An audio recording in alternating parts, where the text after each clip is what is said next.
Boa noite, pessoal.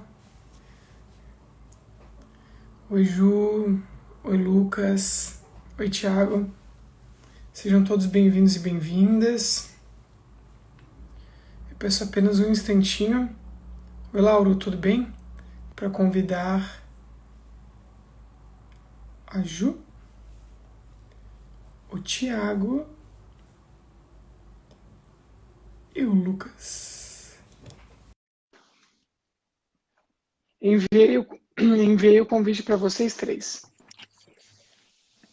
E os três já entraram. Tudo bom, gente? Tudo bem? Boa noite, pessoal. Boa noite, Léo. Boa noite, Lucas. Boa noite, Juliane. Oi, boa Boa noite. noite, boa noite, tudo bem? Eu estou vendo e ouvindo todos vocês direitinho. Vocês estão me vendo e ouvindo direitinho também? Sim. Também. Uhum. Beleza. Tá. Pessoal, seguinte, a minha conexão eu já vi que tá meio instável. Se eu cair, eu logo volto, tá? Tomara que não dê problemas. Tá. Bom, enquanto o pessoal vai entrando, eu vou só explicar aqui qual é o intuito da nossa conversa de hoje. E vou dar uma sugestão para vocês três. Já que nós estamos em 4, às vezes dá microfonia, por conta dos microfones abertos. Só que também não é uma opção que aparece para todo mundo. Para vocês aparece um microfonezinho ali embaixo para mutar ou não? Sim. Parece. Ah, então tá. Aí é uma sugestão. Enquanto um fala, aí sempre vai ali, muta e abre, que aí não fica dando esse ruído sempre. Vai, Ju. Ô, Léo, eu só vou fechar aqui um pouquinho então, porque eu vou lá pegar o fone, então. Acho que com fone é melhor, né? Pode ser, pode ser. Tá. Pode ser, Só um pouquinho. pode ser. Tá jóia, não tem problema. Essa é a tática do post-it, vocês viram? A melhor. Então tá. Muito boa. Eu também sou o aficionado pelo post-it, tá colado em todas as câmeras. É o dedo? Ah, é o dedo? Ah, tá. Bom, boa noite então, Thiago, Lucas e Ju. Obrigado pelo aceite. Hoje o objetivo da nossa conversa é ser uma conversa mais leve, solta e fluida. Eu tinha um objetivo central por trás dessa discussão. Na semana passada, eu fiz uma maratona que eu acho que a Ju tava, né, Ju? Thiago também eu vi um dia. Não tava. Lucas, eu não sei se participou. Entrei também. um dia também. Ah, beleza. E sabe qual foi a pergunta que eu mais recebi? Tá, e aí? Qual que é a importância de toda essa fundamentação teórica para entender o processo, né? Então, acho que com essa nossa conversa hoje, né, de onde, porquê, como, né, estudador, talvez a gente consiga sanar alguns questionamentos. Então, Ju, sinta-se à vontade em se apresentar para nós, aí depois o Lucas e depois o Thiago, porque o Thiago já é de casa, né, já esteve aqui várias vezes. O microfone. O microfone não tá... Não. Tá mutado, será? Será que mutou? Não sou acostumada em live assim, quatro. Você vai ter que me ensinar como é que faz. Tá. Então, mas meu nome é Juliane, eu sou ginecologista em Florianópolis. E eu sempre gostei muito de atender dor, mas depois que eu conheci o Léo e comecei a estudar de verdade, ver que era muito mais fascinante do que eu sabia. Daí agora eu sou uma entusiasta. Uma pequena padawan, né? Uma pequena estudante ainda. Mas tentando, na luta. Muito bom. Obrigado, Ju. Ela não existe, né? Vai, Lucas, por favor. Bom, depois dessa apresentação, não sei nem o que falar. Não, fique à vontade. Então, eu me chamo Lucas, de formação eu sou neurologista, né? Eu me formei na Federal do Paraná, sou aqui de Curitiba que estou falando. E eu fiz um R4, né? Eles chamam um R a mais de dor mesmo, assim. Só que o enfoque da minha residência de dor foi muito diferente do que depois eu vi a hora que eu saí da residência, né? Eu estudei bastante como que você faz procedimentos, como que você infiltra, como que você faz tudo, só que faltava base. Eu acho que é isso que a gente vai conversar um pouco sobre nessa live. Então, acho que é isso. Eu sou um padawan também nisso. Muito bom. Tiago, por favor. Então, gente, se eles são pau da eu sou o quê, hein, Léo? Mas tudo bem, vamos lá. Bom, eu sou graduado em fisioterapia, né? Acho que é importante falar isso porque, além do Léo, nós temos 2 médicos aqui, muito legal. Primeiramente, agradecer o convite, Léo, e participar dessa, vamos dizer assim, dessa roda de conversa. Então, sou graduado em fisioterapia, pós-graduado em desportiva e traumatortopedia, e há 11 anos eu estou dentro da formação Busquet, ora como monitor, ora como professor titular e atualmente como coordenador. Nos últimos 3 anos, conheci o Dor e Coluna, e que me instigou a estudar dor bem a fundo, porque o conhecimento que eu tinha era muito raso, muito raso. Eu só percebi que eu não sei nada, continuo não sabendo muita coisa, mas cada vez mais fascinado com o estudo da dor. E clínico atuante diariamente. Perfeito. Obrigado, Thiago. Obrigado, Juí. Obrigado, Lucas. Então tá, a dinâmica é simples. Eu separei três perguntas que estão no título, né? Por quê, onde e como estudar a dor. Agora, como é que a gente faz a dinâmica, gente? Talvez para cada uma das perguntas eu posso escolhendo uma pessoa por vez? Pode ser? Talvez. Pode, mas eu fico com porquê daí. Tá. Que é o mais fácil. Não, Ju, todos respondem todos, mas aí a gente vai trocando a vez então. Então, tá, Ju, então vai, sinta-se à vontade. Por que estudar a dor aos olhos de uma ginecologista? Bom, mas eu falo pelos cotovelos, vocês vão ter que ter paciência. Não, nós temos tempo, fique à vontade. Fique à vontade. Sabe que na residência, olha só,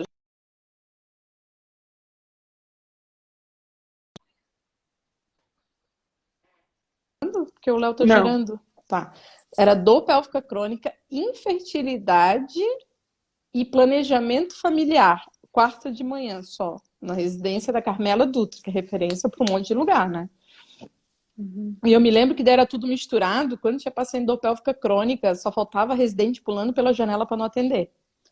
Eram chamadas pacientes chatas, paciente que não tem nada, que é depressiva, entendeu?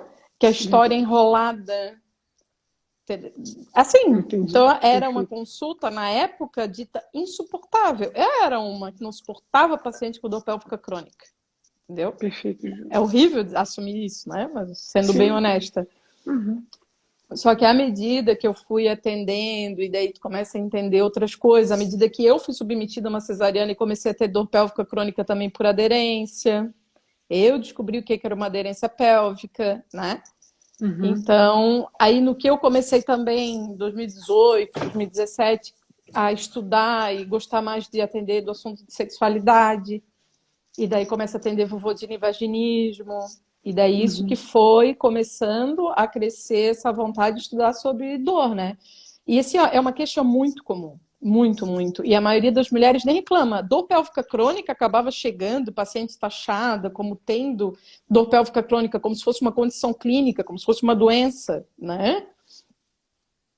É porque ela já rolou em um monte de lugar. Mas um monte. Ela tem que estar rolando no chão. Agora, se tu for fazer uma anamnese, perguntar se eventualmente a pessoa tem dor, daí a incidência dispara.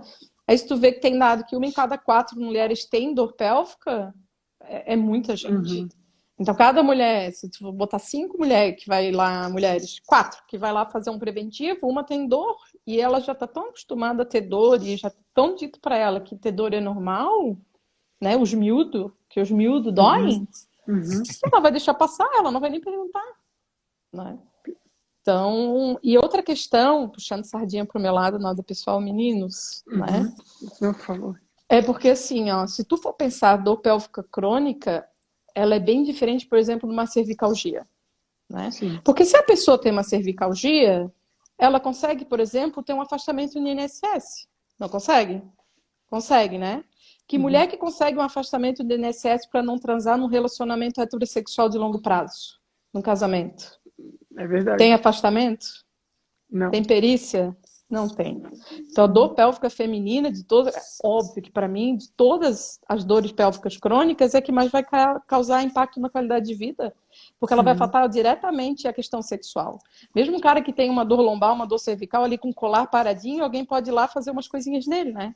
Sim. A mulher não tem. Numa sociedade extremamente falocêntrica, num relacionamento heterossexual, dizer que ela vai conseguir ter uma vida sexual satisfatória e o parceiro também sem penetração, é acreditar no Papai Noel, né? Então, por isso que eu acho que todo ginecologista, todo enfermeiro que lida com a saúde da mulher, qualquer pessoa que atenda a mulher, tem que estar aqui. Perfeito, Ju. Perfeito, Ju. Ju, a gente já volta nesse assunto, mas você tocou numa coisa que eu acho relevante. Acredito que o Lucas e o Thiago também tragam à tona na fala deles. O fato do profissional da saúde, independentemente da graduação, né, ou da sua formação, desconhecer dor, né, comumente ele acaba rotulando os pacientes com o perfil que tu chamou. É o chato, é aquele paciente que ninguém quer atender, ninguém tem interesse, porque traz uma bagagem, digamos, relativamente pesada consigo, que transcende aquilo que a gente está habituado, né, a estudar. A questão mais patoanatômica, ou cinésia patológica do processo. Eu já fui assim um dia, Chu, inclusive na graduação. Todos fomos, né? Nos estágios na graduação, todos nós éramos orientados a correr desse perfil de paciente. Alguém ficava com ele, né? Só que hoje... Mas é que, como a gente é muito treinado para dor ser a resposta de alguma lesão tecidual, se a gente não acha a lesão, é porque é maluco, porque ele está inventando, é Munchausen, né? Exato. Para quem não conhece, Munchausen é quando a pessoa fabrica doença para ganhar alguma coisa, para ganhar atenção, para ganhar afastamento, né? Exato. A gente estudava, acho que a gente estudou mais na faculdade sobre Munchausen do que sobre dor. Sim. Né? E só um último comentário, que não, é uma coisa que é louca do perfil de paciente, assim, eles já estão tão acostumados a ser chutados por profissional, que quando eu começo em dor pélvica crônica a fazer o inquérito sobre as características semiológicas da dor, tem gente que fica putaça. Eu digo, não, para mim é importante, eu preciso disso. E dela muda de assunto, porque daí o médico deu isso, deu aquilo, calma, eu tô lá atrás. Exato. Eu quero saber de quando tu era boa, quando tu começou a sentir dor lá atrás, pra gente ver a evolução dessa dor, para tentar entender onde é que é. Tem dezenas de causas de dor pélvica crônica. Tem um monte de órgão aí dentro, né? Na zona do agrião, como dizia minha avó. E daí eu preciso entender essa dor para tentar achar onde é que ela começou, de onde que ela é. Tem mulher que fica me olhando como se eu fosse chata, porque ela não está acostumada a alguém perguntar. Não está acostumada a alguém ficar perguntando, murrinhando, fica 15, 20 minutos enchendo ela de perguntas, ela fica putaça. Exato. Né? Então, acho que eu falei não tem, aqui esse perfil ele não tem pudor, fiquem à vontade. Ô Ju, uma questão que tu falou que é interessante, né? Talvez, eu estou hipotetizando, é o fato de, por exemplo, uma mulher que vá buscar o teu serviço, mas ela acredite que talvez o teu serviço seja um serviço que vá ser muito similar aos prévios que ela já passou, né? Eu vou dar uma experiência oposta a essa. Quando as pessoas buscam o Leonardo clínico, elas sabem que é diferente. Eu fico pelo menos 1h45, 2 horas na avaliação inicial, porque eu já me disponho a isso, a pegar isso aí. Construo 3 timelines, né? A timeline número 1 é desde antes da dor, quando começou e como foi desenrolando ao longo do tempo. Aí pego várias variáveis, né, ao longo do tempo. Uma segunda timeline que eu acho importantíssima é todos os diagnósticos que essa pessoa já recebeu. Né? A maioria são rótulos completamente infundados. E a terceira linha do tempo essa é a coisa mais engraçada, né? O paciente comumente diz, eu já tentei de tudo. Aí eu construo a timeline de todas as abordagens que ele já passou, para ver se o tudo é baseado em ciência ou se o tudo é baseado em nada. Comumente, o tudo é baseado em nada. Foi ofertado ao longo do tempo há muitas abordagens que não têm fundamentação científica, né? Para ser empregue. Então, eu compartilho dessa tua experiência. Só que o mais curioso, dependendo do modelo que tu está inserido, tem pessoas que já sentam com essa expectativa de que vai ser uma coisa diferente, de que provavelmente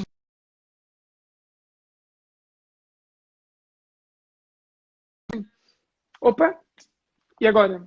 Vocês me ouvem? Tá. Ah, Me travou? voltou. Ah, tá. É a minha internet, gente, será? Provavelmente, né? Tá. Se travar de novo, vocês me avisam, tá? Bom, enfim, em síntese, como o serviço que tu está inserido às vezes pode variar, né, de acordo com aquilo que o paciente já vem para ofertar, né? Lucas, a primeira é contigo. Por quê? Então, eu acho que, como a Ju também, a minha história não é muito diferente dela. Uhum. Inicial, lá da época de interno, de residente. Tinha, na residência de neurologia, a gente tinha quarta-feira à tarde, que era o dia do ambulatório de cefaleia. Então, diferentemente dela, que tinha 3 ambulatórios, nos outros horários também tinham, mas só que naquela tarde era só paciente com cefaleia. Você viu o andar assim da neurologia só com cefaleia. E uma coisa que era interessante, que além de você, da maioria dos residentes fugirem desses pacientes, quando você tinha que atender, você atendia muito rápido. Você tocava o serviço. Você não queria nem saber assim de ouvir o que ele usou de tratamento, qual que é a característica da dor dele, assim, se é mesmo uma enxaqueca ou é um outro tipo de dor que ele tem, se o diagnóstico está certo, o tratamento está certo. Você queria era tocar o mais rápido possível, porque você queria era estudar esclerose múltipla, você queria estudar epilepsia, você queria estudar Parkinson. Cefaleia sempre foi uma coisa meio a par, né? A gente não queria. Eu, por incrível que pareça, eu gostava desse tipo de paciente. Então, eu sempre gostei dos pacientes chatos, digamos assim, né? Aqueles pacientes poliqueixosos. A hora que você coloca ali na anamnese, queixa principal, poliqueixoso, era esse geralmente que eu gostava de pegar. Resolvi fazer a residência depois, que era só atendendo esse tipo de paciente. Só que daí, quando você sai para atender os pacientes na vida real, sem você precisar, vamos supor assim, sem ter o teu preceptor, aquele pessoal que te ajudava, que daí o raciocínio é teu, você fala, peraí, eu acho que não estava tudo certo. Eu acho que tem alguma coisa que está faltando. Talvez aquela ciência que eu aprendi nos meus anos de residência é uma ciência de 10 anos atrás, sendo que hoje é muito diferente do que os meus chefes aprenderam há 10 anos atrás. E a cada ano vai se mudando. Aí que eu acabei conhecendo o Léo do perfil do Dor e Coluna, falei, essa é a fronteira da ciência que eu quero aprender, sabe? Tá mais atualizado possível.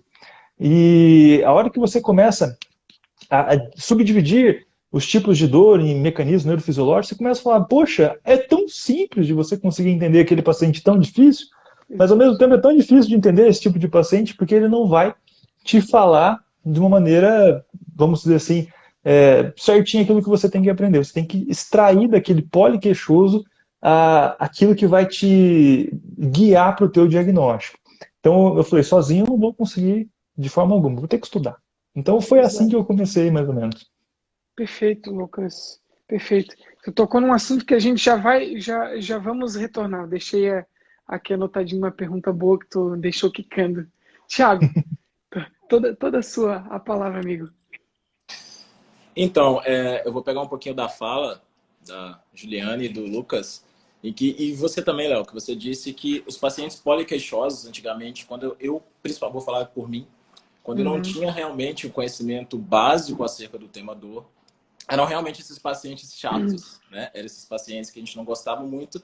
Eu acho, inclusive, pela dificuldade, quando esse paciente sentava numa mesa para fazer uma anamnese, em que ele era poliqueixoso, cheio de exames, e aí, às vezes a gente não gostava por isso, por não conseguir correlacionar todos aqueles dados e achados para conseguir justificar o sintoma dele. E isso vem mudando muito, e agora, hoje em dia, quando a gente tem um conhecimento básico acerca da dor, básico que eu falo para começar, né? Para ser um padawan, como diz a Juliane. Mas a partir do momento que você adquire isso, hoje em dia é os pacientes que você mais quer atender, né? Que você vê que você pode ajudar de uma forma muito interessante. E eu vou, por que estudar dor? Eu vou um pouquinho numa linha um pouco diferente. Eu vou para a epidemiologia da questão da dor. Eu acho que isso pode chamar a atenção dos profissionais que estão nos escutando. Né? Você me corrige, Léo, se eu estiver enganado em alguns dados que eu vou falar aqui. Mas, se eu não me engano, sendo a dor aguda ou crônica, eu acho que ela só perde para a gripe em termos da busca pelos pacientes, pelo serviço de saúde, né? Exato. Ou seja, é algo assim muito, muito, muito grande. E além disso, aproximadamente 1 a cada 5 adultos sofrem com dor crônica. Perfeito. Se a gente for pegar uma população mundial adulta e a gente vai pegar aí 20% dessa população, é gente pra caramba que a gente precisa. Olha a nossa responsabilidade. Trazendo ainda, saindo do macro e vindo para o micro, se a gente pegar dentro do nosso consultório e fazer a mesma conta, se a gente pegar aí 1 a cada 5 pacientes nossos, da nossa agenda diária, sofre com dor crônica. Então, se eu me coloco a atender um paciente com dor, seja ela aguda ou crônica, eu tenho que ter pelo menos os conceitos básicos bem definidos para eu não fazer besteira, né? Uma outra coisa que eu vejo que funciona em cadeia, né? A falta de conhecimento dos profissionais de saúde acerca do tema, isso é em todos os setores da sociedade, Léo. Eu vejo a questão dos governantes, a questão dos cientistas, a questão dos pesquisadores, dos clínicos, dos pacientes, inclusive, eles não têm uma ideia do gerenciamento da própria dor. E isso tudo acarreta em um impacto muito grande sobre a qualidade de vida. A Juliana citou a questão sexual, né, puxando para o lado dela, da dor pélvica crônica, mas não somente, né, e eu sei que ela sabe disso, mas o impacto na qualidade de vida é muito grande. Então, a gente tem que ter pelo menos um conhecimento básico acerca do tema para atender esses pacientes. Então, assim, é fundamental estudar a dor. Seja como for. O importante não é se você não sabe, mas o importante é quando você vai começar a estudar a dor. Perfeito. O Thiago, esse dado, ele impacta, né? O que tu citou. Impacta. Muita gente desconhece, mas a dor, ela é a condição que, exceto, né, o resfriado comum, dor é a condição que mais leva uma pessoa a procurar um serviço de saúde. Seja então, ela veja, qual for, né, Léo? Exato, independentemente do sistema, né, visceral ou somático ou do segmento. Só tem um asterisco aqui que a gente leva em consideração. Por conta da prevalência, a probabilidade maior é alguém chegar com dor músculo-esquelética. Músculo-esquelética, né, que é a mais prevalente, né? Mas todas as demais estão inclusas nesse dado. Então, parem e pensem por um instante. Qual é a probabilidade... Oi. Perdão, só mais um dado importante que eu acho que dá para você concluir. Se eu não me engano, o índice de mortalidade, a taxa de mortalidade ele é muito grande por AVC e infarto agudo do miocárdio, certo? Sim. Mas o principal índice de sofrimento dos humanos é a dor crônica. Isso é um... Veja bem. São duas questões que tem que trazer à tona, né? Primeiro, tendo em vista a prevalência, a probabilidade de você se deparar com um paciente com esse perfil no seu dia a dia é grande. E esse outro relato, Thiago, que tu citou, a gente precisa levar em consideração, porque inclusive numa aula que eu dou, tá lá, né? Eu trago alguns tópicos. Por que estudar a dor? E um deles é exatamente isso. O fato de a dor, comumente, você não morrer mas morrer com, né? Existe essa possibilidade, ela faz com que seja uma condição muito prevalente associada a altas taxas de incapacidade. Exato. Né? Então, o paciente ele passa um longo ele... período da vida sofrendo com dor. Né? Exato. Ele fica estagnado. Tanto é que os estudos qualitativos sobre dor, eles trazem uma fala, né? Um raciocínio. Os pacientes com dor comumente têm a sua vida parada, né? Exato. A partir daquele momento, a vida fica em stand-by ali, fica parada. Tá. Ju, Thiago e Lucas, é uma pergunta que não está no script. Eu já fiz essa pergunta para o Thiago aqui numa... Thiago, depois tu repete de novo, porque é importante para quem talvez não te escutou. Mediante toda essa transição, né, de conhecimentos sobre dor, duas perguntinhas básicas para vocês me darem, para eu conhecer a perspectiva de vocês. Número 1, o que vocês entendem como... esse é um meio pleonasmo, né? O que vocês entendem como um conceito moderno de dor? O que é entender a dor para vocês de forma moderna, atual, contemporânea?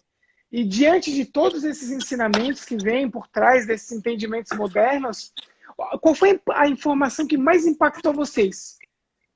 À medida que começaram a estudar dor e se envolver, qual foi a informação que mais impactou ao ponto de, por exemplo, afetar a prática clínica de vocês de forma significativa? Vocês conseguem me dar um estado da arte dessas duas questões? Posso começar, então? Vai, Thiago, fica à vontade. Bom, o meu entendimento da dor, que para mim, Léo, uma coisa que eu sempre, até uns 3 anos atrás, eu sempre descartava muito, era quando algum professor colocava para mim, numa apresentação, um conceito ou uma definição. Tipo assim, aquilo, às vezes, eu não dava tanta importância. Só que se você não dá importância para o conceito e definição, todo o restante perde o sentido. E isso ficou muito claro para mim quando eu fui estudar dor, né? Então, como você falou, o entendimento, né, atual da dor, para mim, parte se eu não me engano, da definição de 2020, da IASP, acho que de julho, se eu não me engano. Sim. Né? Como alteração sensitiva e emocional, certo?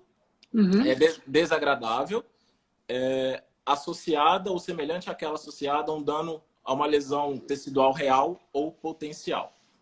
Né? E assim, isso para mim fez total sentido, Léo, porque a partir do momento que a gente entende esse conceito, a gente para de intervir na dor de uma forma unidimensional. A gente começa a abordar a dor de uma forma multidimensional, né? Aquelas 3 dimensões da dor que você tanto cita no seu curso. E aí você vê que você precisa avaliar outras coisas além da estrutura, além de onde dói. E aí, corroborando com isso, para mim, respondendo a sua o seu segundo questionamento, a sua segunda reflexão, o que mais impactou para mim é que dor não é sinônimo de lesão e nocicepção não é sinônimo de dor. E que dor é uma produção do cérebro, é uma resposta e não uma entrada do sistema. Isso para mim foi o que mais impactou e é o que mais mexe no meu dia a dia clínico aqui. Tá. Ou seja, que a dor é uma resposta, né? Um produto, um output do sistema nervoso central e que inclusive não há uma estrutura, por exemplo, específica. Bom, o Lucas fala isso com propriedade, né? Ele estuda o cérebro, então não há uma região específica no cérebro voltada ao processamento da dor, né? Mas sim, vamos chamar de sítios, regiões distintas que, quando em conjunto, pode, né, ofertar a dor como produto final. Lucas, já que eu citei o seu nome, você se sente confortável para responder essas duas perguntas? Eu vou começar pela segunda, que é mais ou menos a mesma resposta que o Thiago deu. Que isso foi o que mais me impactou, não só no meu entendimento, mas no entendimento do paciente, quando eu falo que ele tem dor crônica.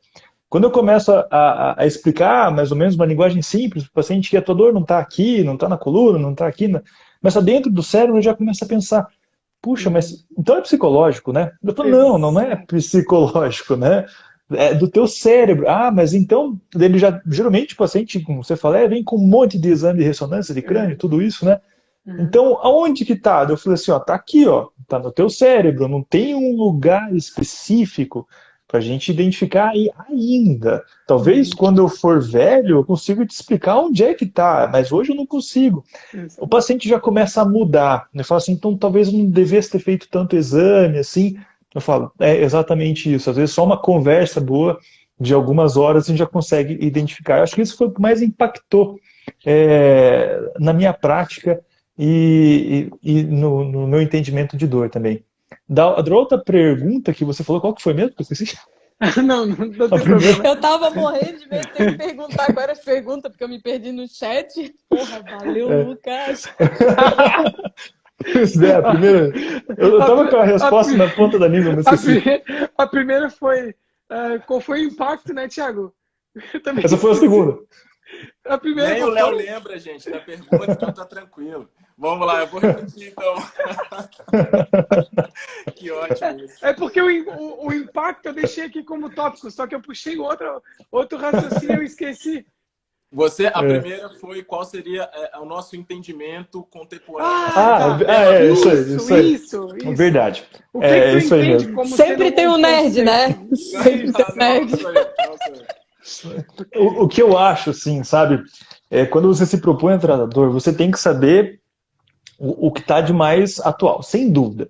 Só que para qualquer profissional de saúde, se você souber o mínimo, Nem que você repita que dor não é sinônimo de lesão, tudo bem, vai atrás e vai investigar. Eu acho que está mais, digamos assim, vamos supor assim, mais aprofundado, que eu começo a entender um pouco mais a questão da neurotags, né, das neuromatrizes de dor. Acho que isso é a parte mais avançada e que talvez a maioria dos profissionais de saúde não saiba e seja difícil o entendimento, mas, poxa, se você souber que a dor é diferente de lesão e que é uma experiência sensorial e emocional, Perfeito. beleza, tudo bem. Vamos depois segundo passo, daí vamos terminar de estudar. Perfeito. Lucas, obrigado. O Lucas, ser sincero. Normal, eu também. Ju, por favor, vai lá. A segunda foi impacto e a primeira, né? O que a Ju entende como o que é ter um conhecimento moderno sobre dor, né? O que é entender a dor segundo esse olhar mais contemporâneo, por exemplo, da neurociência? Eu ainda não entendi a pergunta até agora. Mas eu tô respondendo, tá bom? Não. Vai, Ju. Ju, eu concordo com os colegas, eu acho a fala deles impecável, eu faço deles as minhas palavras. Ô, Ju, a pergunta é mais ou menos assim. O que é, segundo tudo que tu já estudou, enfim, né, toda a bagagem que tu traz desde a graduação, tuas especializações, enfim, capacitações, o que tu considera hoje ter um conhecimento moderno sobre dor? Fazendo comparativo, o que é talvez o contemporâneo e o mais antiquado. Como é que tu definiria um profissional que detém, ou a Ju, que tem um conhecimento moderno sobre dor? Aí depois, como essa informação... Calma, depois um de cada vez. Ah, tá. Eu tenho Então, TDAH. Vai. Vou fazer, ó. Vou longe. Mas eu acho que o principal foi o que o Lucas falou, sabe? Não é porque o componente emocional está associado duas vezes, porque uma pessoa com dor vai acabar tendo alteração na qualidade de vida, isso vai ter impacto na emoção, mas também a questão da emoção vai ter impacto na percepção da dor, mas parar com esse negócio psicológico, entendeu? Eu odeio isso, eu odeio, e pior, agora a gente tem a ginecologista emocional, nada contra a pessoa que faz, porque isso aí, na internet, tu fala que tu vai longe, entendeu? Mas é que assim, ó, porque daí ela tem tal coisa porque tá repelindo o marido. Mas é claro, se ela tiver tal coisa, ela não vai querer transar porque ela vai ter dor. Agora, quer dizer que aquilo começou porque o relacionamento era ruim é muito audacioso. E de toda forma, aquilo é neurológico, aquilo existe um sistema nervoso central. Não adianta mandar para terapia, não só terapia, e achar que isso vai resolver. É igual tu pegar uma pessoa que toxicólogo e tu achar que ela vai lá conversar sobre o trabalho e vai resolver uma puta de uma contratura muscular, sem passar pela fisioterapia, né? Então, acho que isso é o principal. E outra coisa, não sair igual um maluco procurando lesão. É óbvio, eu, por exemplo, sou gineco, eu sou obrigada a descartar endometriose, né? Mas não achou lesão, e bem agora. Dizer que a pessoa não tem nada porque eu não achei nada. Pelo contrário, se ela já tem a dor, eu já achei alguma coisa que é a dor. E daí eu tenho que explorar em cima desse dado. E tem muita coisa para explorar, né? Quem entende sobre dor, como tu falou, dá para ficar 2 horas perguntando sobre a queixa. Só para começar a história. Ô, Ju, agora uma pergunta com base nesse teu raciocínio, depois a gente passa para o Thiago, que ele levantou o dedo. Esse entendimento que tu citou como sendo moderno, o que ele impacta para ti na clínica, no dia a dia? Mudou muito a Ju, que foi exposta a essa informação com a Ju de, sei lá, 5, 6, 7, 8, 9, 10 anos atrás? Eu acho que sim, demais, né? Não só pela questão da atenção, a visão do paciente como um todo, melhorar a questão da empatia, né? Aí, ver como o tratamento multidisciplinar, ver a importância do impacto, por exemplo, assim, a paciente com dor pélvica crônica, se tu perguntar se ela tem dores em outros sítios, tu já sabe que ela pode ter uma disfunção na percepção da dor, no próprio controle endógeno, né, da dor. E daí, tu não vai tratar só aquela dor pélvica, tem que tratar tudo, né? Então, acho que é ver isso como um todo. Eu não sei se eu entendi até agora. Não, mas entendeu sim, Ju. Entendeu sim. É legal que são visões distintas de profissionais distintos, de especializações distintas, né? A gente já volta para um outro questionamento. Tiago, fica à vontade, amigo. Vai lá. Até me perdoe, eu esqueci que tinha a segunda pergunta para. Não, fica à vontade. Mas é rápido, é apenas para pontuar uma questão sobre o que o Lucas e o que ela falou da questão psicológica, né? De pontuar essa questão, no caso, a causa do paciente como se fosse um problema psicológico. E isso é tão louco, Léo, que se a gente for analisar lá as notas de dor da primeira definição da IASP, eu acho que falava isso lá, quando você não encontra uma associação entre a dor e a lesão, a causa do problema pode ser psicológico. Então, veja, a própria associação falava disso há muitos anos atrás. Então, isso está enraizado até hoje, né? Exato. É isso que tu citou, Thiago. A nota da definição lá da década de 70 era assim. Ela trazia esse entendimento. Se você não consegue detectar uma alteração estrutural, aí na época era ou nociceptiva ou neuropática, qual é a condição? Psicológica. A CID, agora a revisada, 11, que incluiu pela primeira vez na história a dor crônica, tá? Como doença, num dos 10 estudos, né, o estudo que chama-se dor crônica, né, um sintoma ou doença. A parte introdutória é toda com base nessa fundamentação que o Thiago levantou. O que eles trazem à tona? A ideia é um convite a descartar esses termos no sentido de dor irreal, dor psicológica, dor somática, somatoforme, ou qualquer sinônimo do gênero, né? E o que eles convidam? A substituir isso, aí no caso o médico que dá esse diagnóstico, por dor crônica primária. Primário é o diagnóstico. Ou é dor crônica primária ou secundária. Esses são os 2 diagnósticos, né? Aí tem as subcategorias, que aí uma das subcategorias secundárias pode ser dor visceral, que aí aqui na CID entra a dor pélvica, por exemplo, né, Ju? E aí entra aquele mecanismo, né, Ju, do nome lindo, né? O nociplástico, que é a dor crônica primária. Então, tudo que tem essa condição que você não consegue detectar uma alteração tecidual que justifique a sintomatologia do paciente, ou se ao longo da história você não consegue identificar um evento desencadeante, né, desencadeador do processo, aí a dor é primária e o mecanismo é nociplástico, né? Então é um convite realmente a extinguir esses termos. E um outro termo que eles também convidam a extinguir: dor de origem inespecífica. Porque aí, segundo eles, sinaliza, digamos, uma dúvida, um pouco entendimento sobre o assunto. E tendo em vista que a gente já sabe que o mecanismo teoricamente predominante ali é o nociplástico. E que o próprio mecanismo norteia a abordagem, como a Gil falou. Se não tem uma alteração estrutural detectável, faz sentido você propor uma abordagem puramente na região onde dói? Ou muito provável que essa dor, se realmente o mecanismo é esse predominante, ela está mais associada a um prejuízo processual do sistema nervoso do que uma patologia tissular propriamente dita na região onde dói.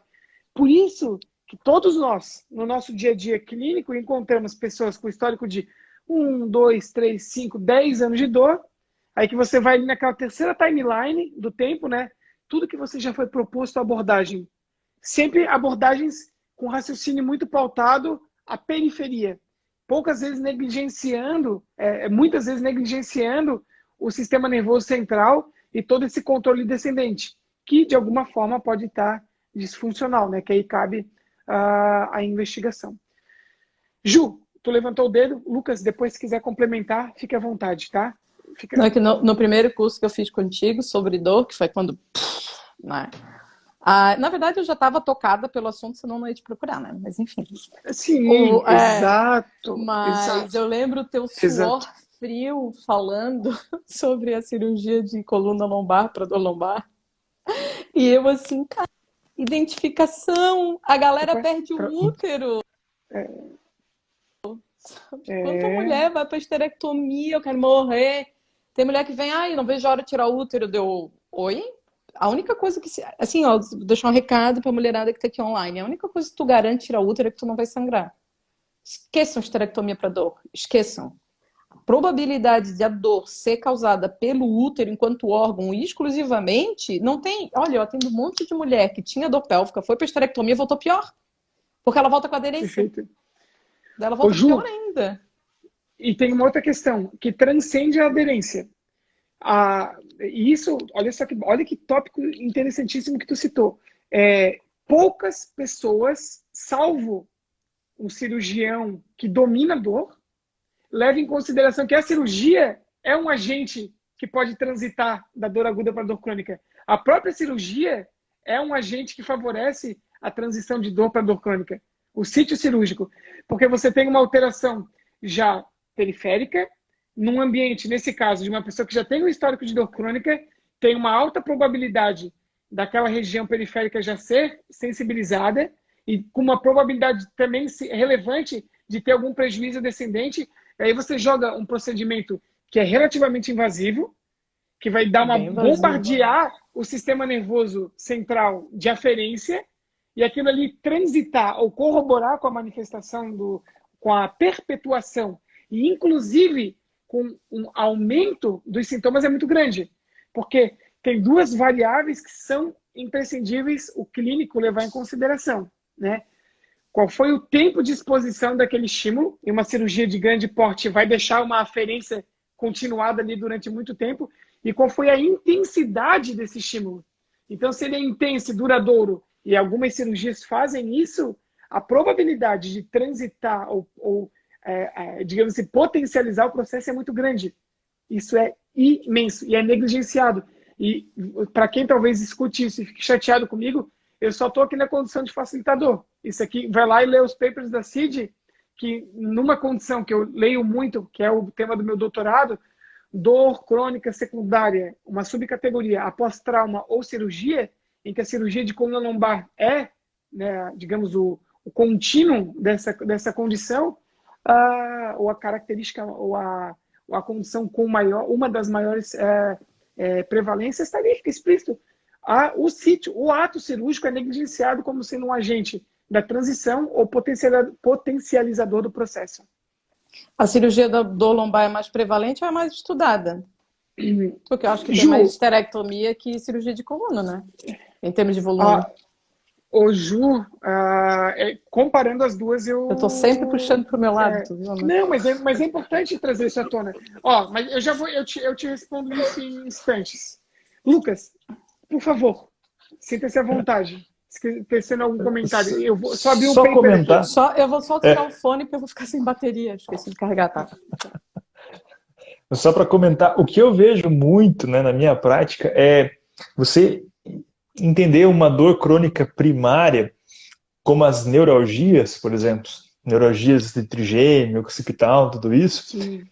E por um achado de imagem, que às vezes pode ter um conflito neurovascular, alguma coisa assim, vai lá, coloca um balão, ou às vezes corta a própria trigêmeo, você consegue uma dor secundária. Porque você já não tem só a primária, agora você tem uma secundária por desafrentação. Conseguiu uma segunda tipo de dor, que talvez seja mais difícil até do que a primeira. Por isso, o diagnóstico é essencial, eu vejo assim, acho que esse que é o mais importante que a gente deixar nessa, só para finalizar isso aqui. Perfeito, Lucas. Eu concordo contigo plenamente. E olha só os dados aqui, ó. Incidência de dor crônica após cirurgia, né? Dor severa e dor predominantemente neuropática, o que está em primeiro, né? Cirurgia abdominal, geral, tá aqui, cirurgia abdominal, tá? Depois amputação, depois cesárea, tá? Com a maior probabilidade de desenvolver dor crônica, tá? E olha só, a probabilidade é uma das mais altas de desenvolver dor crônica severa e incapacitante. Cesárea, 10%. Imagina 10%, no país que é campeão de cesariana. Craniotomia, depois. Aí essa é a que tem a maior probabilidade de desenvolver dor crônica severa e incapacitante, 25%, né? Depois cirurgia de quadril, cirurgias também, até na região, região abdominal, né? para hérnias inguinais, então pega também aqui a região, né? Cirurgia de joelho, artroplastias, melanoma, mastectomia. Esse dado sempre me assusta, né? Dentro dessas cirurgias mamárias, a probabilidade de tu colocar uma prótese e desenvolver dor crônica é quase de 45%. É assustador quase jogar uma moeda para cima. Eu não conhecia esse dado até ler esse paper aqui, né? Depois, aí procedimentos mais abruptos, né? Uma esternotomia, uma toracotomia, e é basicamente isso, né? Então, só que tem um dado que é interessante, né? Sabe qual é a probabilidade de insucesso para uma primeira cirurgia de coluna lombar? Até 40%. A probabilidade de sucesso a partir da segunda, 30%. A partir da terceira, 15%. A partir da última, da quarta, perdão, 5% de chance de melhora e a probabilidade de piorar mais que anteriormente é de 20%. Então tem mais chance de piorar do que de melhorar. Aí eu digo para vocês, às vezes eu atendo pacientes com 4, 5, 6, 7, 8, 9, 10, 11, 12, 13 cirurgia de coluna. Aí, gente, entra uma questão, que aí se vocês me perguntassem, mas já que ninguém me perguntou, né? Isso foi o que mudou na minha clínica. Finalizar a busca incessante por uma causa, às vezes, periférica da dor. Isso é digamos, um dos benefícios, inclusive, que essa própria sequência de papers traz para nós. Então, a partir do momento que você entende a dor crônica como uma doença propriamente dita, né, e em muitos casos com essa não dependência de um drive periférico, você para com a busca incessante por uma causa, e aí entra o que o Lucas citou no início da conversa, né, essas solicitações em demasia de exames das suas mais variadas categorias, laboratoriais, imagens, dentre outros, e por consequência, né, talvez vocês de alguma forma interrompa esses ciclos de propostas inadequadas e duvidosas com base no pelo que você encontrou no ovo, né? Às vezes nessas anormalidades normais, né? Que a gente não pode sair por aí inferindo causalidade, né? No máximo tem algum tipo de associação, né? Então acho que é importantíssimo trazer isso à tona. Isso foi o que mais impactou no meu dia a dia, tá? A gente entender realmente dor não sendo um marcador preciso do estado do tecido onde dói, principalmente o público que eu atendo, né? Aí tem o meu viés, é diferente talvez do público de algum de vocês. Então a abordagem ela engloba um pouco a periferia, mas não se limita a ela. E isso não é o que o Leonardo disse, é o que os guidelines dizem, as diretrizes dizem. Eu só estou apenas aqui na condição de reprodutor. Alguém gostaria de fazer um comentário antes de eu perguntar onde, né, ou melhor, primeiro como estudar melhor a dor, né, segundo a sugestão de vocês, e para a gente continuar a conversa, alguém gostaria de complementar algo? Não, tu sabe que a gente tem até nome na medicina para esses achados, que é o incidentaloma. Incidentaloma? Incidentaloma, que estava ali. Foi um acidente, não era nem para ter visto aquilo. A gente diz que a pessoa encontrou um incidentaloma no exame de imagem. Ô Ju, vou te fazer essa pergunta, já que tu tocou no assunto. Tu, né, na condição de um profissional de primeiro contato, que tem a obrigação de descartar bandeiras vermelhas, qualquer gravidade, malignidade, enfim, quantas vezes? O quão corriqueiro é tu encontrar essas anormalidades normais no dia a dia? Existe ou não existe? É corriqueiro ou não? Tu diz o mais comum é achar ou não achar? Não, tu achar algo que não condiz com a sintomatologia do paciente ou de forma aleatória encontrar outros achados. Tu diz os incidentaloma? Os incidentalomas, exato. Trabalho no SUS, né, gato? Tem pouco exame, que é na raça. É na mão e no gogó. Não tem. Não tem essa. Para pedir a ressonância, só se o ultrassom já mostrou suspeita de câncer de ovário. Não tem essa boleza, não. Não tem tanta faca sensibilidade. Tá. Não que é old school, que é na raça. Tá. Ô, Lucas, e na tua realidade? É o mesmo cenário da Ju ou é diferente? Depende do cenário. Eu acho que a Ju tá certa disso, né? No SUS é uma coisa, você não tem exame para se fazer. quando você chega, vamos pegar dois extremos, o SUS e o particular, digamos assim, que também às vezes é o paciente que não tem dinheiro para fazer exame. Então Exato. são dois assim que você tem, beleza. Você pega o paciente do plano de saúde, que é o do meio, ali, que talvez é a maior carga assim que eu atenda. Ele chega para você pedindo o exame. Então às vezes eu não vejo tanto incidentaloma, mas eu vejo exames desnecessários. Muito, mas muito, assim. Porque, às vezes, poder de convencimento seu, às vezes, o paciente vem com uma carga tão grande, assim, de saber que a família já teve um aneurisma e a mulher morreu. Teve enxaqueca a vida inteira e agora morreu. Que você se sente até coagido de não pedir pelo menos um exame. Mas, assim, é um, né? Você não precisa ficar repetindo, ficar com radiação, tomografia o tempo todo, ou ressonância para o cara a vida inteira, assim. Então, eu acho que se for investigar, tem que ser bem investigado, de acordo com o sintoma que ele te traz, né? Mas não reinvestigado várias vezes, tu não vai achar nada. Perfeito. Tu sabe, Lucas, quando eu era mais nova, que eu era mais pirada? O paciente atendia Unimed, o paciente vinha, Olha o detalhe. Isso. Eu olhava para ela, escuta, tem minha filha aqui no supermercado, não? A pessoa vem com lista de compras pro médico. Meu. É O bem pessoal não isso, tem noção do tem problema que pode dar um exame sem indicação. O pessoal acha que não dá nada. Exatamente. E tem a facilidade, né, Ju? Assim, poxa, eu tô pagando o plano, então eu quero fazer o exame, mais ou menos assim. Bem assim, Mas, supermercado, né, compras. é Gente, bem não isso. façam isso é péssimo. O exame pode dar problema, a Exatamente. pessoa não acredita que o exame pode dar problema. Ô, Ju, mas a melhor parte da tua fala foi quando eu era mais. Mas, Não, agora eu tô bem boazinha, tô bem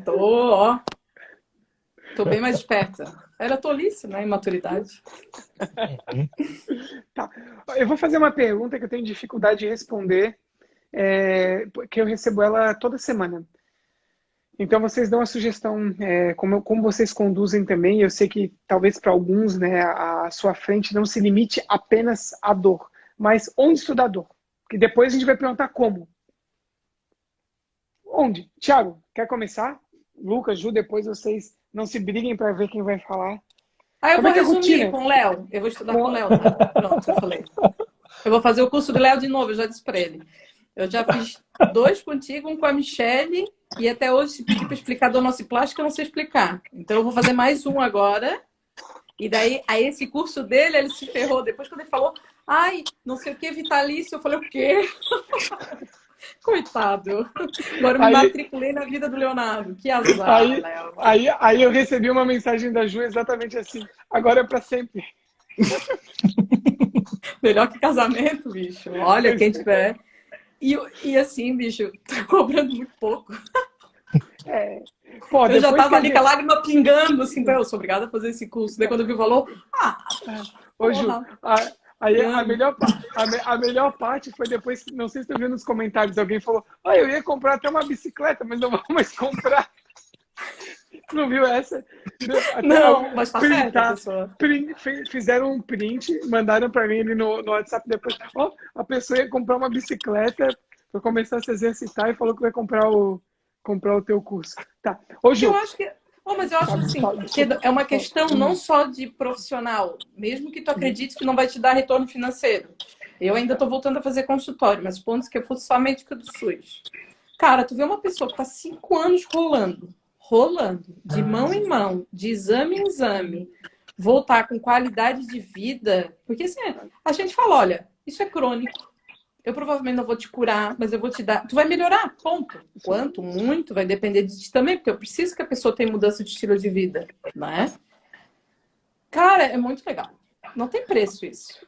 Não tem preço. Então, não é só uma questão de ser profissional, de valorizar a tua consulta, de sei lá, é humanidade e a satisfação. A gente entrou nessa, vocês, fisioterapeutas, médicos, enfermeiros, a gente entrou para ajudar, para servir, não é um comércio. Então, tu promover qualidade de vida, sério, eu até me arrepiei. É verdade. Não, mas é verdade, é verdade.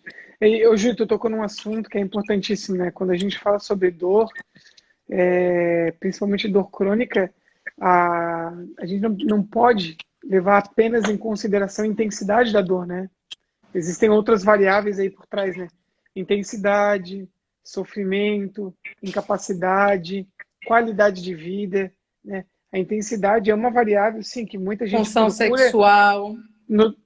Exatamente. E hoje eu vou até te falar uma coisa. E a função sexual, ela não se limita, obviamente, apenas a, por exemplo, quando vai buscar o teu serviço de uma profissional especializada. Eu nunca vou esquecer de um fato, dentre tantos que eu já experienciei, mas um em especial, né? Eu atendi um paciente há um tempo já, significante. Até, lembra, eu já falei desse caso no curso que a gente fez presencial aqui em Floripa. A queixa dele não era dor.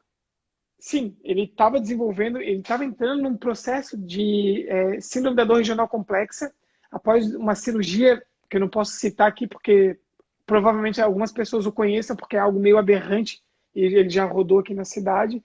Mas a queixa dele, sabe qual era? 3. A número 1, ele queria colocar uma roupa no armário porque ele morava sozinho e não guardava. A número 2, ele queria conseguir fazer cocô e limpar a própria bunda. E ele não conseguia limpar a própria bunda por conta da incapacidade do membro direito. E aí qual era o empecilho? Se ele tivesse que fazer 4 cocôs por dia, ele tinha que tomar 4 banhos. Porque ele só se limpava jogando ducha no banheiro, né? Tomando banho. E aí ele não conseguia, por exemplo, ir numa festa, na rua, num lugar, e dar vontade de ir no banheiro, tinha que segurar. E isso já atrapalhava todo o trato, enfim, intestinal dele, inclusive incomodava às vezes. E qual era a questão número 3? Sexo, né? Ele não conseguia, digamos, ter variações de postura e de posições, porque não conseguia usar o braço, às vezes se apoiar, né? Ele tinha uma queixa dele, que ele falava, né, que ele sempre tinha que ficar numa posição, digamos, mais... Palavras dele, tá, gente? Não, sem a gente... Ele sempre falava que precisava ficar numa condição mais passiva do processo, porque ele não conseguia, às vezes, estar apoiado, usando os braços. E isso incomodava muito essa pessoa. E veja, a queixa principal dele era isso, não era dor, porque ele entendia já o processo da dor dele. Ele sabia o quadro que ele estava, que tinha se instalado, como era a forma de manejar.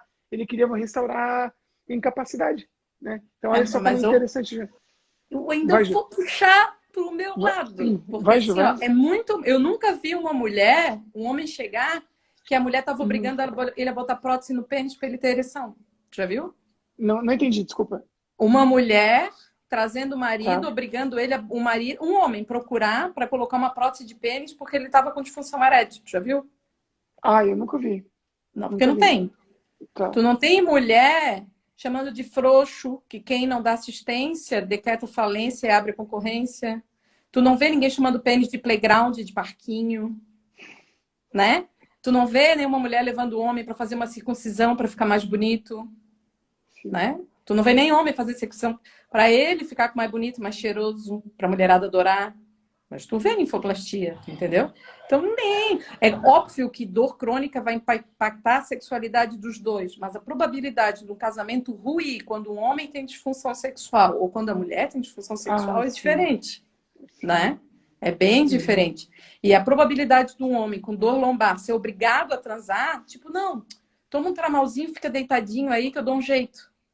A probabilidade de uma mulher que faça isso é muito menor do que o cara que chegar e falar, aguenta só um pouquinho, rapidinho, não vou demorar. Porque eu escuto isso, é isso que eu escuto. Sim. Então, assim, o impacto é... Bom, nem vou falar, porque senão eu fico nervosa.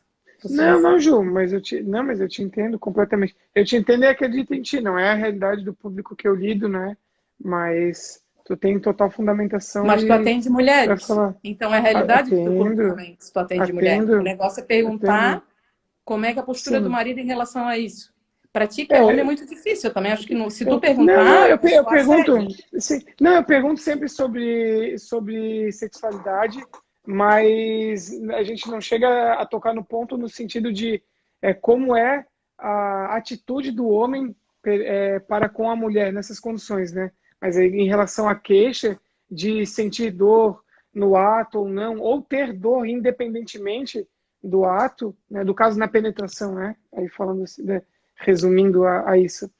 Aí, sim, não, isso é costume. E eu principalmente comecei a fazer esse tipo de questionamento depois que eu e a Joana nos aproximamos mais do ponto de vista profissional, né? Que a gente já é amigos de longa data, né?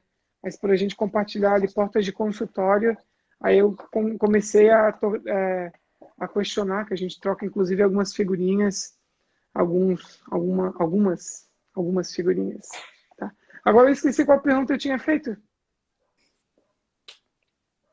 Também esqueci, mas eu tenho Porra, Ju! Posso Não, falar? Thiago, vai, Thiago. Onde? Onde? Tá, vai. Vai lá, Thiagão. Posso responder referente? Pode. Beleza. Então, Léo, onde não existe um livro, né, que fale sobre dor de uma forma Exato, esse é o problema.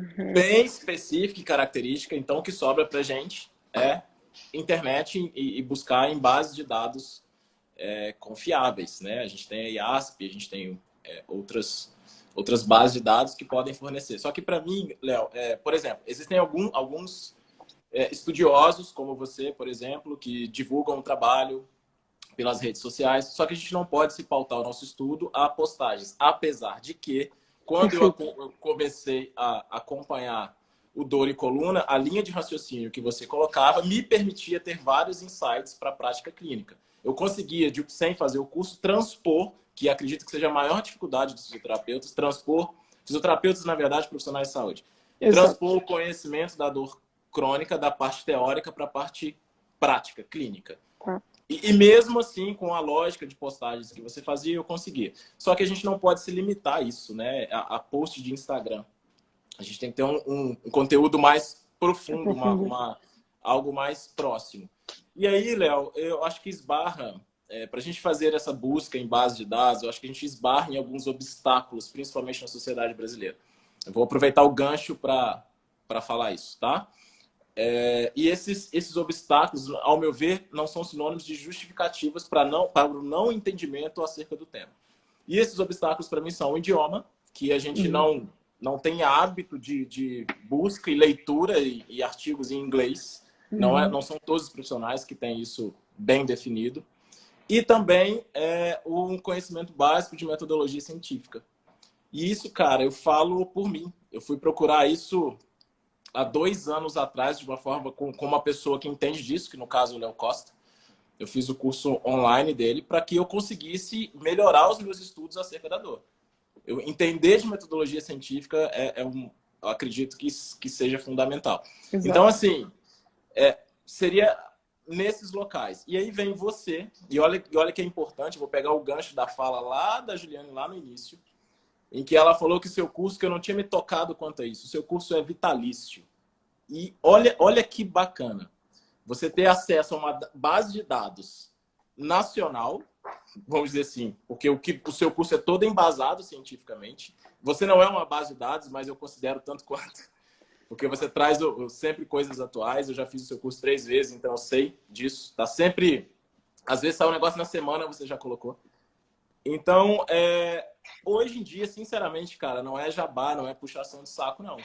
Onde estudar dor, a primeira pessoa que eu lembro é o Tudo Sobre Dor, no caso, embutido o Léo Ávila. Então, assim, resumindo a minha resposta. Primeiro, a gente melhorar a questão do nosso idioma, do inglês, metodologia científica e tudo sobre dor. Eu acho que é o caminho para a gente conseguir falar a mesma língua, porque eu já fiz cursos de outros colegas tão bons quanto você e tô aqui de cara limpa para falar isso, inclusive. Foi o que eu mais me identifiquei de conseguir transpor o conhecimento teórico para a prática clínica. Então, para mim, pode ser que outros não tenham a mesma percepção que eu, claro, né? Claro. Individual, é que nem dor, né? Exato. Exato. É uma experiência individual. Exato. Exatamente. Mas o Tudo Sobre Dor curou, vamos dizer assim, a minha dor. Aquilo que eu tinha, você trouxe solução para o que eu precisava. Então, onde seria esse caminho aí que eu citei agora há pouco. Perfeito. Perfeito. Ô, Léo. Não, oi, só, Thiago. O Léo hoje me mandou um artigo de revisão de dor pélvica crônica liberado hoje. Tipo, deu horas, ele me mandou. E eu fiquei pensando, vamos passar lá de ele é muito sem noção das coisas. Droga! Exatamente. Ligado hoje, ele mandou hoje. Não, transfere a live, então. Deixa eu estudar primeiro, pra eu não passar vergonha. Sabe que é uma... Eu vou falar a palavra, não consigo encontrar uma palavra talvez para definir isso, mas é até um pouco incômodo e angustiante nós não termos um dia com pelo menos umas 36 horas. Porque não dá para, não é possível dar conta. Digamos assim, por exemplo, clinicar. Quando eu digo clinicar em tempos pandêmicos, é atender presencial ou online, tá?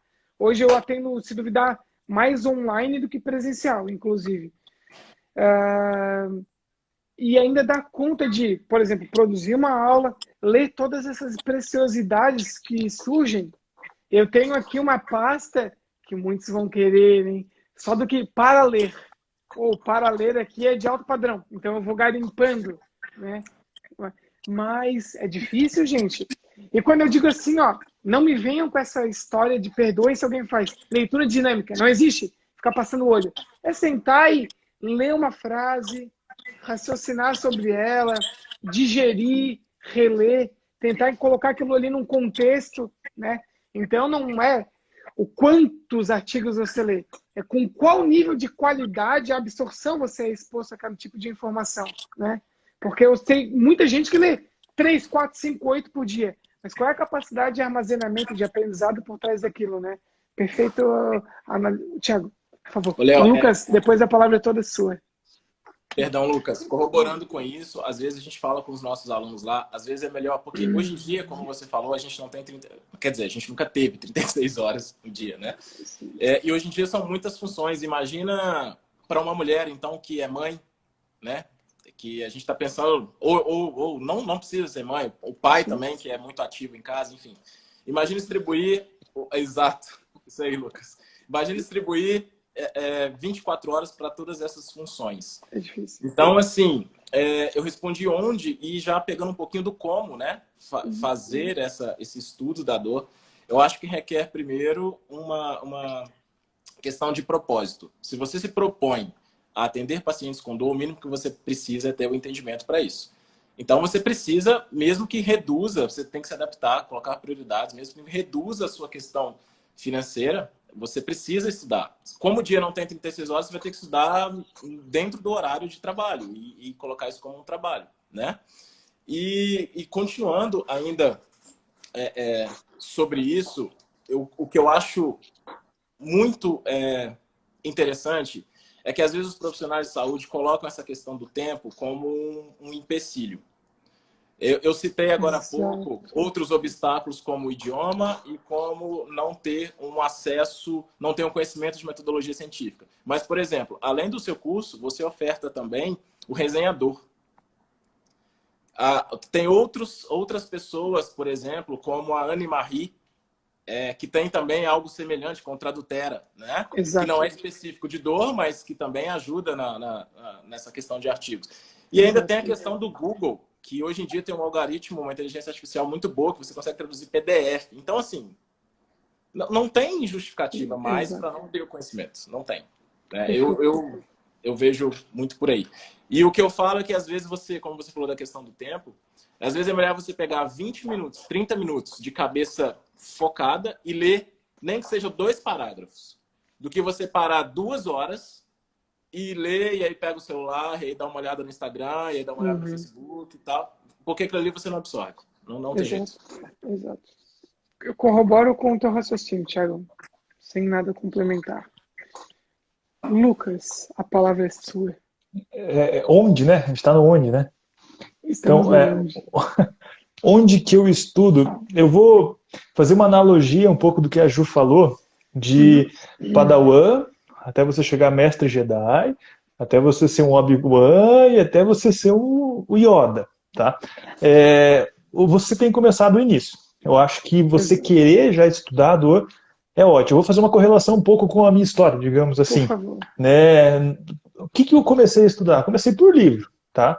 Então, poxa, o básico. Você precisa saber o básico, nem que seja livro antigo, mas você tem que saber o que aconteceu lá, né? Os Walls, tem que saber mais ou menos de onde que veio. Tá.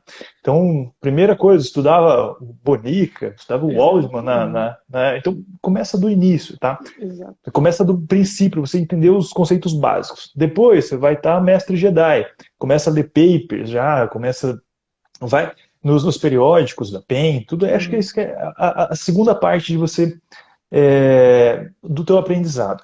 Eu acho que a terceira é você, digamos assim, saber quem são os seus curadores de ensino, digamos assim.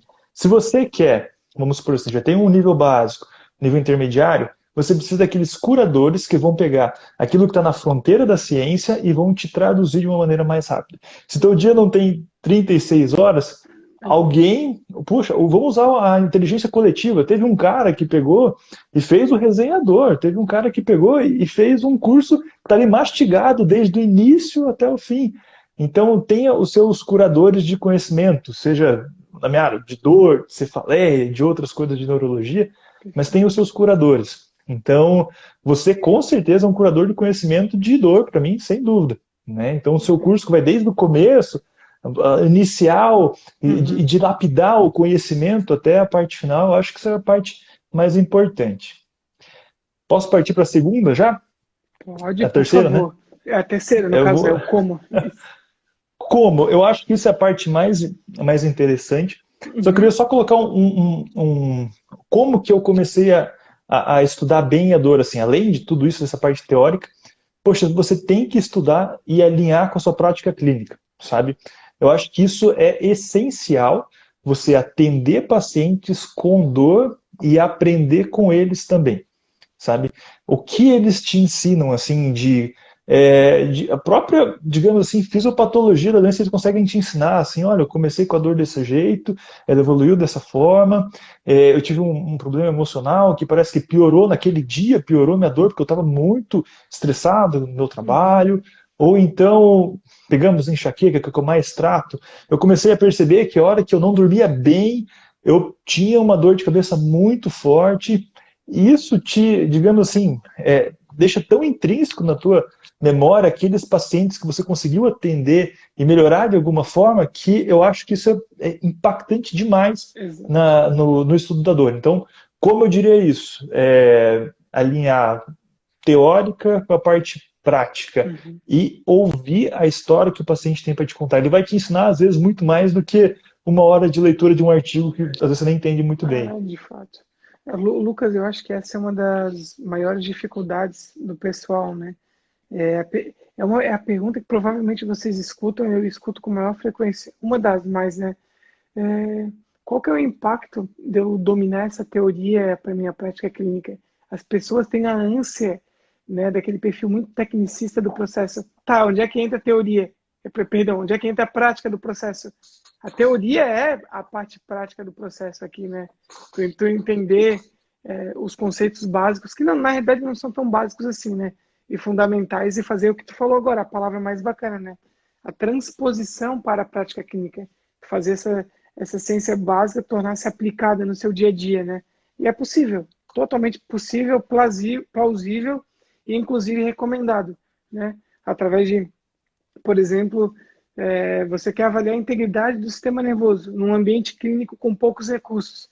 Utiliza lá um raciocínio, pega testes sensoriais quantitativos. É a neurofisiologia do processo aplicada à prática clínica. É hora de colocar em xeque, né, o conhecimento de base para fazer essa transposição. Eu concordo contigo. E o melhor laboratório, querendo ou não, ainda é o dia a dia, né? O contato com aquela população em especial. Ô Ju, e você? Como? É a última pergunta, né, Ju? O título da live. Como é que é? Já acabou, Por quê? Onde? Todo mundo já respondeu. Não, mas a gente quer saber como é que a Ju faz. Não, mas é isso, né? Na prática, e assim, ó, uma coisa que eu acho, né? Concordo com o Thiago, concordo com o Lucas, só vou adicionar uma coisa que eu acho que não falaram, se falaram eu não ouvi. Eu acho assim, ó, é muito importante reforçar o estudo também da anatomia. Além da semiologia. Anatomia, semiologia e fisiologia, né? Porque teu curso vai focar muito na fisiologia, né? Sim. E fisiopatologia das principais condições. Não adianta estudar sobre dor nociplástica e não saber como é que faz o diagnóstico e como é que conduz uma cistite intersticial, por exemplo. Exato. Então, eu acho que quando a gente vai estudar sobre dor, É sobre tudo isso que eles falaram, plus Exato. tem que ter muito domínio sobre fisiopatologia das principais causas e muita noção de anatomia e de semiologia. Semiologia para tu chegar onde é que tá. A anatomia para tu saber, porque quem não sabe para onde que vai, né? Quem não sabe que quem não sabe que tá procurando, não vê o que encontra, e quem não sabe para onde vai, qualquer caminho serve. Então, Exato. eu devo ter confundido os ditados, não sei se entenderam, né? Então tem que ter uma noção muito precisa de semiologia para saber onde que tu vai, muita noção de anatomia e fisiopatologia das condições que estão naquela região que podem dar aquele tipo de dor, né? Para conseguir destrinchar. Mas eu acho legal isso, é bem... O Lucas, eu te admiro, tu sempre gostar de poliqueixoso, é uma coisa que a maioria vai aprender com o tempo, mas depois rola um negócio meio house, né? Se tu ficar procurando assim, num palheiro, o que que é, isso é gostoso. Sim. Deu? Respondi, Léo? Respondido, Ju. Toda a sua fala é uma resposta. Fique tranquila. Tá ótimo. Tá. Vamos fazer uma coisa, gente, antes da gente finalizar. Tem 120 pessoas aqui nos ouvindo. Deixa uma sugestão para eles acerca do... Eu sei que já foi a temática central, pode soar um pouco massivo, mas uma síntese do raciocínio. Então, por que realmente estudar talvez a dor? Enfim, aí eu acho que essa é uma mensagem que talvez vocês consigam aí trazer algumas pessoas da zona de penumbra. Posso ir, Léo? Vai, Thiago. Sempre Bom, então, vontade. resumindo aí. Uma síntese do processo. Uma síntese, eu acho que o porquê, por exemplo, porque nem toda dor é igual, né? E se nem toda dor é igual, a gente precisa conhecer o sistema que está envolvido naquela queixa, naquela dor, as subcategorias e os mecanismos neurofisiológicos predominantes. Perfeito. Bom, tem pessoas que talvez não vão, que estão aqui presentes, que não vão conseguir nem identificar, e isso não é demérito algum, né? Porque talvez ainda não acessou esse conhecimento. Eu fui ter também conhecimento disso recente. Mas isso, se você se identificou de que você não consegue, se você não sabe, não consegue identificar subcategorias e nem os mecanismos predominantes de dor e transpor isso da teoria para a prática clínica, você precisa urgentemente estudar sobre dor. E aí, Léo, eu peço permissão para você de uma forma bem tranquila, não é... Fique à vontade. Como um amigo mesmo, primeiro te parabenizar, porque você juntar ao longo de uma semana quase 1000 profissionais de saúde para fazer o que você fez é muito louvável. Porque o entendimento acerca do tema dos profissionais de saúde desculpa o termo e desculpa os profissionais que aqui estão, inclusive eu, é precário. É precário.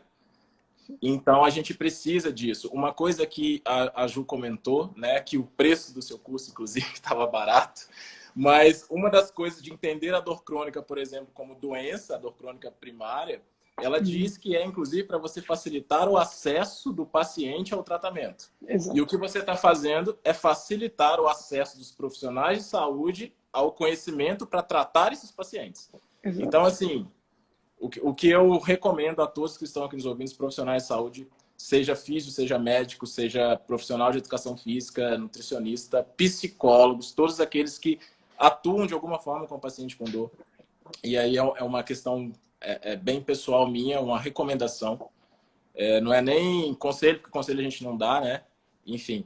Mas façam o curso do Léo, pessoal. Eu me identifiquei muito, eu sanei muitas minhas dúvidas, eu consigo transpor para a prática clínica, que era minha principal falha. Eu sabia muito na teoria, mas não conseguia aplicar.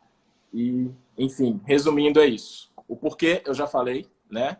Se você tem uma dor no ombro, ela pode ter um mecanismo neuropático, nociceptivo ou nociplástico. Então, você precisa saber identificar, porque se você errar isso, você erra completamente o tratamento. E aí você fica expondo o paciente a gastos e gastos e mais gastos em saúde, sem resolução do quadro, enfim. E sem contar, no meu caso, principalmente, a consciência tranquila de poder chegar em casa, sair de um dia de trabalho, botar a cabeça no travesseiro, saber que, independente da melhora ou não do paciente, porque isso depende de outros fatores extrínsecos ao meu trabalho, eu estou com a consciência tranquila de estar fazendo o melhor que eu posso, dentro do entendimento da dor. Então, quem precisar disso também, tudo sobre dor está aí. e de forma vitalícia, inclusive. Então, não percam, pessoal. O valor é irrisório perto do conhecimento que vocês vão ter. Perfeito. Não, e eu tenho certeza que vai ser a última turma vitalícia, porque eu vou encher tanto saco do Léo. Ele não vai aguentar. Não, foi. Na realidade, o vitalício, ele foi, para quem se inscreveu, até sexta-feira, às 23h59. Não tem problema, fica tranquilo. Dá até me desculpa, então, Léo.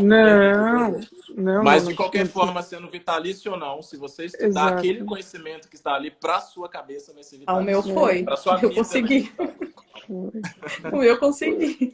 Turma que vem não faz mais nem até sexta-feira. O teu o do Thiago e o do Lucas, que está também na primeira turma, também se tornou. Então, Lucas, ou Ju, Lucas, fique à vontade, a palavra é sua. Inclusive, Lucas, depois eu vou...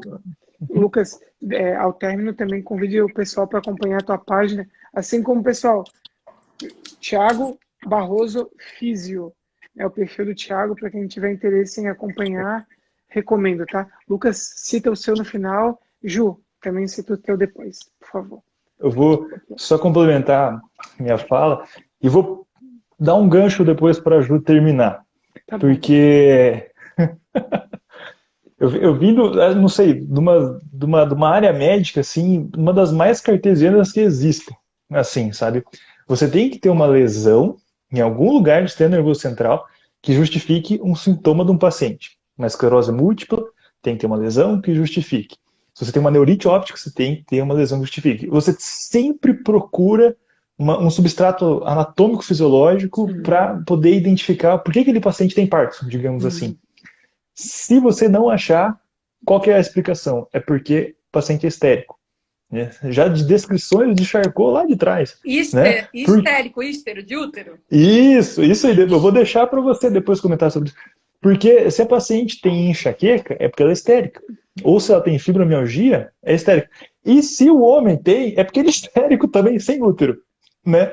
Então, eu acho que isso me fascinou muito de tentar, de uma maneira até racional mesmo, tentar explicar por que uma dor aguda se torna crônica e, na ausência de explicação, reconhecer a minha pequenez e não conseguir identificar ainda o porquê, mas quem sabe um dia a gente identifica, mas hoje a gente não tem esse conhecimento.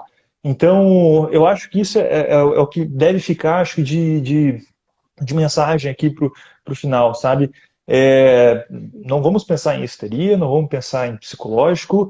Há uma explicação, talvez a gente não consiga explicar nesse momento, mas a gente não pode duvidar da dor que o paciente sente, de forma nenhuma. Ele sente, você nunca vai saber a dor que ele sente, porque você não chega nem aos pés do que ele está sentindo, e se ele suporta a dor, suporta a parte emocional, a parte de convivência social que ele tem, porque ele é uma pessoa muito forte, não é uma pessoa que é fraca de jeito nenhum, que às vezes o paciente chega e fala assim, eu sou fraco, eu não aguento a dor, de forma nenhuma, tá? Só para terminar, fica à vontade. Com certeza, indico o curso do Léo, sabe? Como eu falei, você precisa ter de curadores de conhecimento. Se você quer ter uma curadoria do início até o fim do estudo sobre dor, tudo sobre dor. E eu vou deixar minha página, Dr. Lucas Ferretti, _ dor e neuro. Converso bastante sobre cefaleias lá. E gostaria de puxar o gancho da histeria para a Ju. Perfeita, porta aberta. Sabe que eu odeio esse termo. Odeio. Eu tenho horror a ele. Porém, tu vê que até isso, como tudo tem... O relógio tá certo pelo menos 2 vezes ao dia, né? Essa história. O único lado bom do lance da histeria foi que por causa disso que surgiram os vibradores. Então, tu vê que uma coisa que eu odeio garantiu o surgimento de uma coisa que eu amo. Então, tu vê que até a pior coisa pode dar uma coisa boa, né? Sempre tem um lado bom, Ju. Não é? Até o lado ruim. Na vida, sem exceção. Então, pelo menos surgiu o vibrador, né? Para curar a histeria. Então, obrigado por lembrar do assunto. Sobre a dor, eu acho que nessa live, se alguém ouvir, e mesmo que não queira, ache que não precisa aprofundar, ou alegue que não tem menos de R$ 100 por mês para, né, enquanto profissional de saúde liberal, investir no curso. Ou quanto que tá o resenhador? Pode falar agora? Pode, é R$ 29, Ju. Porra, R$ 29. É deixar de comer um hambúrguer por mês. Tu tira um iFoodzinho dos baratos, não tô falando nem do caro. Tu já vai ter acesso ao resenhador. Então, mesmo que a pessoa não queira, se só hoje a gente conseguir deixar a mensagem que dor existe, valorize, respeite, seja solidário, proponha mudança simples de estilo de vida, que tu pegue na mão e fale, é difícil, né? O que tu der de alívio psicológico, tu já vai ajudar, né? A melhorar essa dor. Só descolocar e dizer que a pessoa não é louca, ela não está inventando, né? A gente colocar assim, olha, a gente ainda não achou onde está, mas pode ser, nem sempre aparece algo em exame e tu realmente, mas não quer dizer que tu não tenha dor, sabe? Só ter essa empatia, esse entendimento de valorizar o do paciente, eu acho que a gente já ganhou muito hoje. Tá. Mas o certo é estudar mais.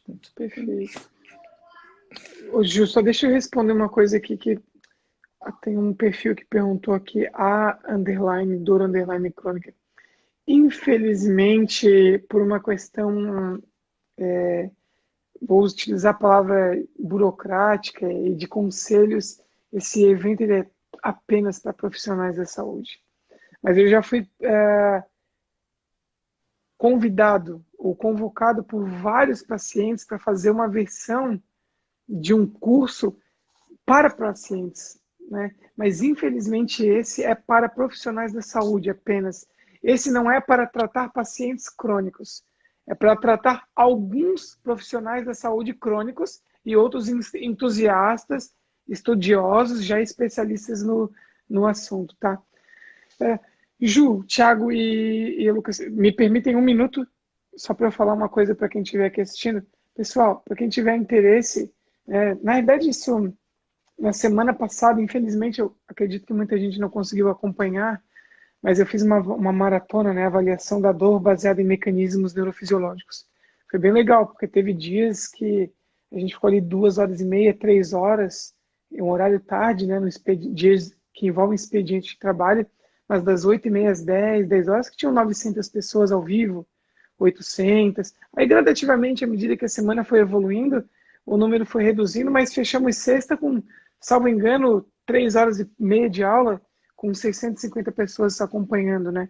Então, conteúdo, a meu ver, né, de altíssima qualidade e gratuito, porque realmente a ideia foi não apenas impactar, mas conseguir levar informação de qualidade que impacte a clínica ou que tire esses profissionais daquela zona de penumbra, né, que faça-os estudar.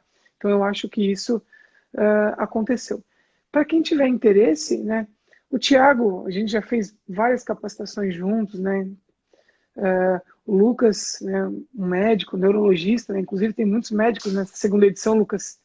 Entraram ortopedistas, outros neuros, reumatologistas, ginecologista, anestesiologista, enfim, entrou mais de 10 profissões, para vocês verem. Medicina veterinária, odontobiologia, psicologia, fisioterapia, medicina, educação física, se eu esqueci de mais alguma, entraram mais de 10 profissões.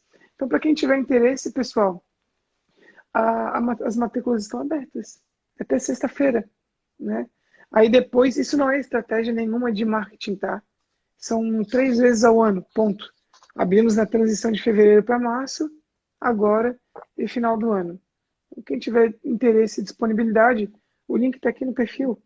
Não precisa se inscrever, só clica no link e lê o conteúdo programático, pelo menos, para ver se você tem interesse. Talvez o conteúdo programático mexa com você. Qualquer dúvida pontual, pergunta para mim, pode perguntar para a Ju, que já fez com o curso comigo, a gente troca ideias. O Thiago, várias vezes. O Lucas, que não se limita ao curso comigo. Olha a bagagem que ele traz já, né? É um profissional que se habilitou, se capacitou para isso. Então, estamos aqui para sanar dúvidas e auxiliá-los, tá? Eu espero que nós 4 nos encontremos numa ocasião futura para pegar um tópico específico sobre dor e discutirmos. Aí sim, trazer um conteúdo não tão no sentido de ser reflexivo ao pessoal, mas mais pontual, para trazer algumas discussões, né, talvez um ou outro caso, e discutimos. o convite já fica aberto. Se vocês tiverem interesse, basta nós combinarmos. Quem sabe a gente lê o paper que eu mandei para a Ju hoje, voltamos aqui e discutimos. Mas primeiro eu preciso estudar mais. Já o terceiro de dor eu ainda fico... Ô, Ju. É muito complexo porque não teve nada parecido na faculdade. Ainda mais eu que sou velhinha, né? Sou formada. Ô, Ju, mas olha só, não tem... Se tu pega vou te dar um exemplo da fisioterapia. Salvo engano, 7% das instituições formadoras, tá?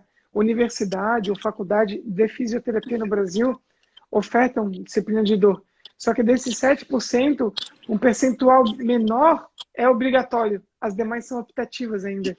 Então, eu acredito que isso transcenda para as demais áreas. Psicologia, fisioterapia, medicina veterinária, biologia. Acredito que seja assim ainda, né, Lucas? Não tem uma disciplina de dor no decorrer da graduação, né? É inserido em várias clínicas, né?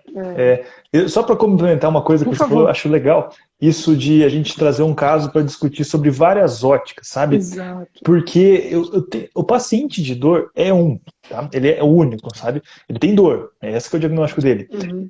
Se é predominante da parte abdominal ou de cefaleia, você pode pesquisar que ele vai ter outra dor que às vezes ele está só negligenciando, né? Então, às vezes eu pego uma paciente que tem enxaqueca, só que ela tem dispareunia. Às vezes ela tem uma dor relacionada com o sexo, que ela nunca comentou. E daí, às vezes, ela vai melhorar com a terapia manual que o físio for fazer.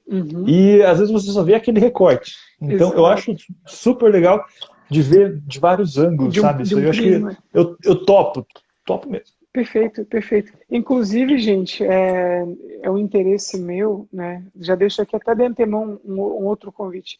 Já que o curso ele é vitalício e ele é atualizado, vitalício para quem se inscreveu até dia 23, mas ele pode ser vitalício para quem quiser também, porque a gente já estabeleceu que muita gente procurou por essa condição. Quando fechar os 12 meses, Ju, vai ter talvez uns 4 hambúrgueres para renovar e ficar mais um ano. Então, continua a ser acessível, né? Discussão de casos clínicos de pacientes reais que foram atendidos de forma multidisciplinar. Eu já tenho isso com colegas médicos e psicólogos que eu atendo em conjunto, os casos documentados, que a gente vai só ao longo das próximas semanas sentar, cada um apresenta na sua óptica, a sua abordagem, como a gente discutiu e chegou no denominador comum, mas eu acho isso interessante para demais áreas, né? Então, talvez se a gente até conseguir aproximar a nossa relação clínica, né, e temos alguns casos chaves e conduzirmos em conjunto, possamos daqui a médio prazo, talvez quem sabe uns 2, 3 meses, 4, quem sabe, sentar e discutir esses casos e trazer à tona para quem está nos acompanhando. Porque, novamente, esse é um evento, dor transcende profissão. Dor não é exclusivo da medicina. Dor não é exclusivo da fisioterapia, da psicologia, da educação física, da odonto e das demais áreas. Dor transcende qualquer graduação. Então, por isso que é o bacana, né, dessas discussões. Então, joia, gente. Não vou mais tomar o tempo de vocês. Obrigado pela conversa. E nos vemos logo, né? Inclusive... Oi, Tiagão, por favor. Inclusive, nos vermos logo, mês que vem eu estarei em Floripa. Qualquer coisa a gente se esbarra por aí. Opa, por Beleza? favor, avisa antes pra gente combinar. Se a Ju tiver disponível, porque ela tem agenda muito concorrida, até ela pode passear conosco. A gente come hambúrguer. Tá. A gente só não te convida, Lucas, porque tu estás no Paraná, senão tu já está... Mas não faltarão oportunidades. Certeza. Tá bom? Obrigado, gente, tá? Bom descanso para vocês, uma boa semana, um abraço. Obrigado pelo convite. Adorei conhecer os meninos. Valeu, obrigado, prazer. Valeu, pessoal. Prazer, Lucas. Prazer, obrigado, gente. Tchau, tchau. Um abraço, gente. Tchau, tchau.